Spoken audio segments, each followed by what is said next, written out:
This is Swift News, your daily news briefing in just 10 minutes. From popes to drones, startups to storms, we bring the world's top headlines to keep you informed fast. It's May 9th, 2025, episode 6.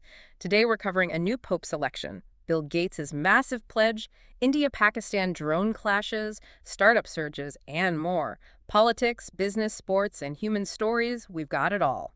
Let's jump in. Wow, okay, 10 minutes for all of that. That's quite the sprint through the headline. It really is. You get the top line, but there's always more underneath, isn't there? Exactly. So much information flying past. What's really driving these stories? What should you, actually be paying attention to? That's what we want to unpack a bit today. Yeah, like skimming the menu versus actually tasting the dish. So let's start with that white smoke at the Vatican. New pope elected. What's the bigger picture here beyond the actual election? Well, the context is really interesting. This isn't happening in a vacuum. There are these pretty significant global conversations happening within the church. About reform, modernization. Exactly. Calls for maybe rethinking some older doctrines or, how the church engages with modern social issues. The whole backdrop is a church trying to find its way in a world that's changing incredibly fast. So who they chose and what he says first, that's going to be a huge signal. A signal about the future direction, then. Okay. Shifting gears dramatically, these drone clashes. India and Pakistan. Pakistan says they shot down 25 Indian drones, and India stopped a missile strike. That sounds serious. It absolutely ramps up the tension. When you see claims like that, 25 drones, it suggests, a very high level of activity and maybe a more aggressive stance from both sides. In a region that's already so volatile. Precisely. Given the history there and the fact both have nuclear weapons, even these smaller incidents, quote-unquote smaller, carry a real risk of escalating. It's a stark reminder of how fragile things can be. Right. Meanwhile, over in Moscow, the Victory Day parade happened, but with very tight security after those drone incidents in Ukraine. And the ceasefire sounds like it's shaky at best. The heavy security itself tells a story, doesn't it? And yeah, Ukraine is alleging violations even while this ceasefire is technically supposed to be holding. It just paints a picture of a very tense and unpredictable situation. And the ripple effects. Energy costs. Potentially, yes. Yeah. Any sustained instability in that region, which is, so vital for energy, could definitely impact prices in the wider economy. It's all connected. And connecting back home, cargo volumes dropping at the Port of Los Angeles. They're blaming the Trump-era tariffs. How does that actually affect, us? Well, think of the LA port like a massive gateway for goods. If things slow down there, it's like a traffic jam in the supply chain. So stuff takes longer to get here. Could mean delays, yeah. Maybe fewer options on the shelves when you go shopping, or even, potentially, prices going up on some imported things. It connects global trade policy right back to your shopping cart, basically. Okay, let's pivot to business and the economy. Bill Gates. Pledging almost all his fortune away. That's what, $200 billion? Aimed at the world's poorest. It really is. The scale is hard to comprehend. $200 billion strategically funneled through his foundation over, say, the next 20 years. That could genuinely reshape things. Reshape global aid. Yeah, huge potential impact on global health, poverty, agriculture. I mean, it's not just the amount, though that's obviously massive. It's how effectively they can deploy it to tackle these really big, stubborn problems. Definitely one to watch. Now, in tech, Apple even had a great quarter.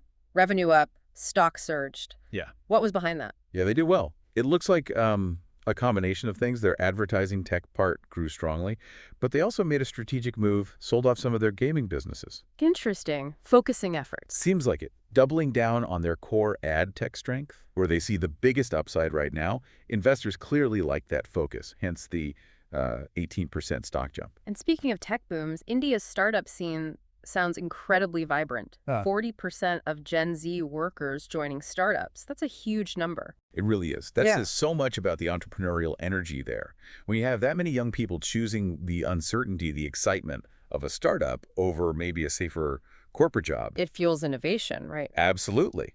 You're likely to see a wave of new apps, new services, new ideas coming out of India, things that could change how we all live and work eventually. We also saw a bit of a split screen in big tech stocks, Disney doing well after earnings. Right, stock went up. But Alphabet, Google's parent company, took a dive because of AI setback. Yeah, that was the reason given. It just shows how incredibly competitive and, frankly, how scrutinized that whole AI space is. So even a perception of falling behind hurts. Absolutely. Strong earnings are great, like Disney showed. But in AI, the expectations are sky high. Any hint of a stumble, and investors react fast. The AI race is definitely heating up. Okay, let's hit the sports world. Big match in Spain, El Clasico. Barcelona beat Real Madrid. Yep, 2-1. Always a massive game, that one. Sounds like it was a tight contest. Lamine Yamal, the young guy, scored the winner, apparently. Ah, fantastic. Always great to see young talent shine on the biggest stage. Gives Barca fans the bragging rights for a while. Meanwhile, in cricket, New Zealand's getting ready for a test series against South Africa, aiming for a historic win. Must be big for the fans down there. No, absolutely. For Kiwi cricket fans, beating a top team like South Africa in a test series, that would be huge, a real source of national pride. Hopping over to the NBA, Celtics looked strong against the Knicks. Tatum dropped 40 points. Yeah, dominant performance. Just what you want to see as the playoffs get closer, right? Teams trying to send a message, build momentum. Tatum was clearly on fire. The intensity is definitely ramping up. And finally, in golf, Rory McIlroy's leading the PGA Championship after day one. He is. Started strong. Always exciting when the majors get underway, and Rory out front really just adds to the anticipation. Could be a great tournament. All right, let's shift to entertainment and culture. K-pop group Triple S, they're teasing a new album, Assemble 25. That's right. And one track, Are You Alive? Seems to be getting a lot of buzz online already. K-pop hype is something else, isn't it? It really is. The way they build anticipation, the dedicated fan bases, it's a global phenomenon. That pre-release buzz is key. And Alicia Silverstone at Paris Fashion Week. That sparked talk about sustainable fashion. Yeah, it's interesting how those conversations merge. When a well-known figure uses a big platform like Fashion Week to talk about sustainability. It gets attention. Right. It can raise awareness, maybe make people think a bit more about, where their clothes come from and the environmental impact. Makes sense. Sci-fi fans, heads up, Dune. Prophecy premiered on HBO. A prequel series. Yeah, exploring the origins of the Bene Gesserit, I think. For Dune fans, that's probably prime binge-watching material. Delving deeper into that whole universe. Definitely. And speaking of passionate fans, sounds like there's big debate on X about the Pokemon anime reboot coming in 2025. Oh, you bet. Pokemon is pure nostalgia for so many people. Any kind of reboot or change is going to spark some very strong opinions online. People feel very protective of it. I can imagine. Okay, let's look at environment and science. California's Inland Empire, another heat wave. Triple digits expected. Yeah, unfortunately becoming a familiar story. And the immediate concern is always the strain on the power grid. Right. Everyone cranks up the AC, power demand spikes, higher bills for people, too. Exactly. It's a real challenge. But some positive news on the health front. An Alzheimer's drug trial showing a 30% improvement in cognitive function. That sounds significant. It really does. 30% improvement is quite substantial in this field. If that holds up, it offers genuine hope for patients and their families. A potentially major step forward in treating such a devastating disease. That's fantastic news. Elsewhere, the remnants of Typhoon Krathon hit Japan. Floods, evacuations. Yeah, another reminder of nature's power, disruptions, travel issues, and obviously the immediate impact on people in those flooded areas. Never easy. And the science breakthrough quantum computing speeds doubled, with a rollout maybe in 2026. That sounds futuristic. It kind of is. Quantum computing is still pretty niche, but doubling processing speed, that's a big leap. It hints at the potential down the road for medicine, materials, AI, things we can barely imagine now. 2026 might be optimistic for wide rollout, but the progress is definitely accelerating. Fascinating stuff. Okay, wrapping up with some events and human stories. In India, some confusion over exam results. Fake notices. Yeah, it seems like fake news claiming results were out on May 9th was circulating.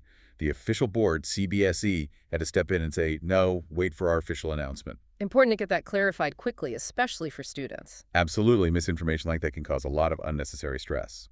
Over in LA, Mayor Bass announced upgrades for the 2028 Olympic venues, supposed to create local jobs, too. That's often a big selling point for hosting the Olympics, right? The infrastructure investment and the jobs that come with it, a potential boost for the local economy there. On a more somber note, a stabbing outside Santa Ana High School. 2 juveniles surrendered. Yeah, really concerning news. Events like that always spark important conversations about community safety and supporting young people. Absolutely. And finally, a bit of inspiration. A Kenyan runner trying to break the marathon record in Berlin. Yes. Always incredible to watch athletes push the absolute limits of human endurance. That kind of dedication is inspiring, whether they break the record or not. Makes you think about your own goals, maybe. Definitely gives you perspective. Wow. Okay, so from Vatican City to quantum labs, LA ports to K-pop stages, we've covered a lot of ground trying to add some depth to those headlines. It really shows the sheer variety of things happening all at once, doesn't it? And hopefully, digging in a little deeper helps make sense of it all, helps you see the connections and maybe what matters most to you. Yeah, understanding the why behind the what in this flood of news, taking that moment to understand is crucial. It really is. Staying informed is one thing, understanding is another. Well said. Keep asking questions, stay curious, and join us next time for another deep dive. And maybe think about this. With so much information coming at you constantly, how do you personally filter it? How do you decide what news truly deserves your attention? Something to ponder. That's your world in 10 minutes with Swift News. The world in 10 minutes. From boats to startups, drones to K-pop, we've got you covered. Follow us for daily updates. Join us tomorrow for episode 7. Stay curious, stay informed. This is Swift News, signing off.